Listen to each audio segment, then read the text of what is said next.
ये आदमी गुरु जी से अधिक जानकार है क्या? देखिए क्या कहता है, आइए सुनो।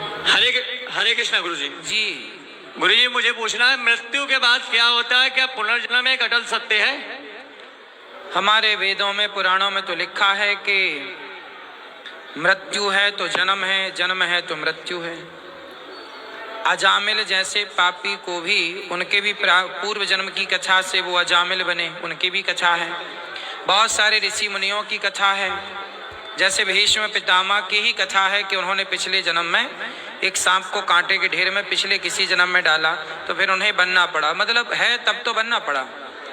जी, दूसरा प्रश्न है, भागवत, श्रीमद् भागवत महापुराण किस आयु के लोगों को श्रवण करना चाहिए?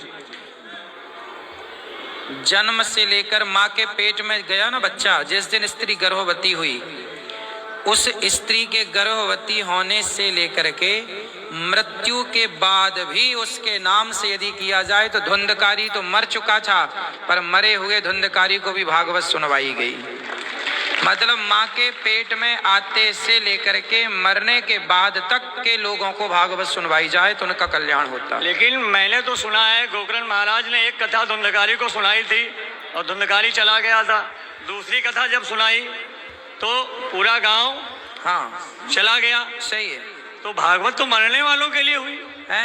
मरने वालों के लिए नहीं, मरने वालों के लिए नहीं, मरण सुधारने वालों के लिए। मरण सुधरता है भागवत से। अच्छा ये बताओ, जहाँ राजा परीक्षित जी ने भागवत सुनी थी, वहाँ केवल परीक्षित जी थोड़ी बैठे थे, वहाँ हजारों लोग भी बैठे थे। तो उद्धार परीक्षित जी का हुआ। हाँ, ये तो, लेकिन बाकी लोगों को भी कथा सुनी, उनका भी जीवन था, बाद में उनका भी उद्धार। नहीं, ये तो जब गोकर्ण महाराज ने धुंधकारी को कथा सुनाई तो जब वो लेने आते हैं तो केवल धुंधकारी को लेके जाते हैं। हाँ, बाकी लोग को नहीं ले जाते हाँ। हैं। यही तो हाल परीक्षित जी का था कि उन्होंने 7 इंटू 24 घंटे इंटू 60 मिनट इंटू 24 सेकंड उन्होंने सुनी, वो हटके नहीं गए थे वहां से। ठीक है। उनके पुत्र वगैरह भी उनको जल दे रहे थे, पानी दे रहे, पूरा परिवार उस कार्य में लगा हुआ था। यहाँ तो उस हिसाब से कोई सुनने भी नहीं आता है। कोई बात नहीं, कलयुग है, जितना सुन लो उतना कल्याण है। मनुष्य जीवन का लक्ष्य क्या है? भगवत प्राप्ति, भगवान को पाना, समाज की सेवा करना। हम तो कहते हैं सब कुछ भूल जाओ और प्रत्येक जीव में ईश्वर मानकर सबकी खूब सेवा करो, यही है जीवन का सार। सबकी सेवा करो। सबकी सेवा करें या परम भगवान श्री कृष्ण जी की?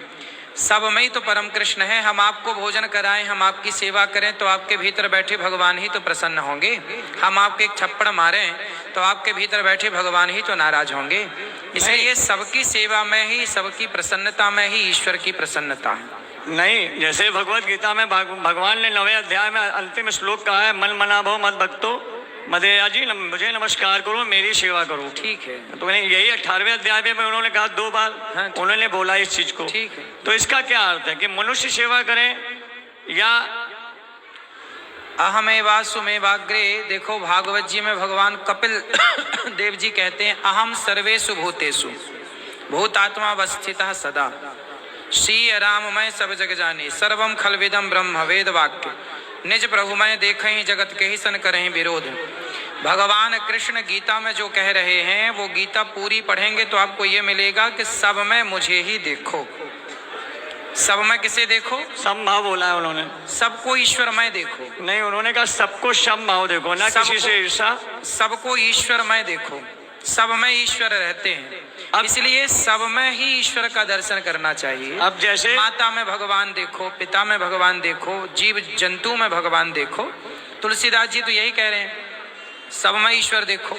कपिल भगवान माता देवहूति से सांख्य उपदेश भागवत जी में कह रहे हैं, अहम सर्वेषु भूतेषु, सब में देखो, मैं बैठा हूँ। माँ, सब में देखो। अब जैसे वहां पे उन्होंने अब एक और सत्य बताई, जैसे श्रीमद् भागवतम का प्रथम स्कंद प्रथम श्लोक में कहा है, सत्यम परमम धीमहि। सत्यम परम धीमहि। ठीक है। तो उसी के आधार पे मृत्यु के बाद क्या है? मृत्यु के बाद क्या है? मृत्यु के बाद जन्म है, फिर मृत्यु है, जन्म है, फिर मृत्यु। जन्म और मृत्यु के बीच का क्या है? देखो, यदि इसमें 2 बातें हैं। यदि हम भगवान के चरणों में समर्पण कर देते हैं, जैसे भगवान गीता में कहते हैं, सर्वधर्मान परित्यज्य माम एकम शरणम व्रज। यदि तो मेरी शरण में आता है तो आखिरी में क्या कहते हैं? मोक्षयिष्यामि मा शुचा, मैं तुझे मोक्ष का अधिकारी बनाऊंगा और जन्म मृत्यु के चक्र से तू बच जाएगा। कब? जब माम एकम शरणम व्रज, जब मेरी शरण में आएगा। यदि शरण में नहीं आता तो फिर पुनरपि जननम पुनरपि मरणम पुनरपि जननी जठरी शयनम, जन्म मृत्यु जन्म मृत्यु जन्म मृत्यु तब तक चलेगा जब तक ईश्वर के सन्मुख नहीं होगा। इसी की व्याख्या तुलसीदास जी कहते हैं, सन्मुख होहि जीव मोहि जबहि, जन्म कोटि अघनासहि तबहि। करोड़ों जन्मों के पाप क्षमा हो जाते हैं जब व्यक्ति मेरे सन्मुख आता। समर्पण मुख्य, सिंपल, कुछ ना पकड़ो, समर्पण पकड़ लो। अब जैसे बहुत से लोग कहते हैं कि जो परम सत्य है वो निराकार है, ठीक है, तो इसको कैसे माने कि वो निराकार भी है, साकार भी है और ब्रह्म भी है? पानी निराकार है कि साकार है, आप बताइए। निराकार भी साकार भी, बहुत तरीके से। नहीं नहीं, पानी, पानी का आकार है कि नहीं? जैसे जो हमने पढ़ा है वो लिखा है कि शब्द से आकाश उत्पन्न हुआ, ठीक है, हवा से, हवा में दो चीजें आ गई। पहले मैं आपके प्रश्न का उत्तर दूं, साकार और निराकार का। पानी जो है ना निराकार होता, पानी का कोई आकार नहीं होता, पर वही पानी जब बर्फ बन जाता है तो उसका एक आकार डेवलप हो जाता है। तो पानी निराकार भी है और पानी साकार भी है। उसी तरह भगवान निराकार भी है, जहां जरूरत पड़ी निराकार है, और जरूरत पड़ी तो वही निराकार प्रहलाद के कहने से खंबा चीर कर साकार बनकर प्रकट हो जाते हैं नरसिंह। तो वही तो निराकार है, वही तो साकार। हमारे भगवान के बारे में लिखा है, कर तुम अकर तुम अन्यथा कर तुम सर्व सामर्थ्य। वो भगवान जो है ना, वो भगवान जो है वह साकार भी है और निराकार। जिसको जब जरूरत पड़ी, जिस भक्त को वैसे बन जाते हैं। राधे राधे गुरुजी। जी, मेरा प्रश्न है कि कंठी तुलसी माला धारण कर सकती हूँ मैं? हाँ, कर सकते हैं। उसका कोई नियम मतलब? बस पहनो, भगवान का नाम जप करो, बस। थैंक यू गुरुजी। राधे राधे गुरुजी। जी जी, खुश रहो।